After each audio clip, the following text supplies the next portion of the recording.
কালী নামে দাউরে বেড়া, ফসলে তছরূপ হবে না। সে যে মুক্ত কেশির শক্ত বেড়া, তার কাছেতে জমে না। মনে রে কৃষি কাজ জানো না, মনে রে কৃষি কাজ জানো না।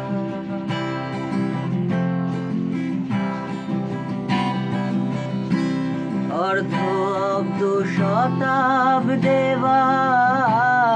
বাজে আপ্ত হবে জানো না। অর্ধ অব্দ শতাব্দেবার বাজে আপ্ত হবে জানো না।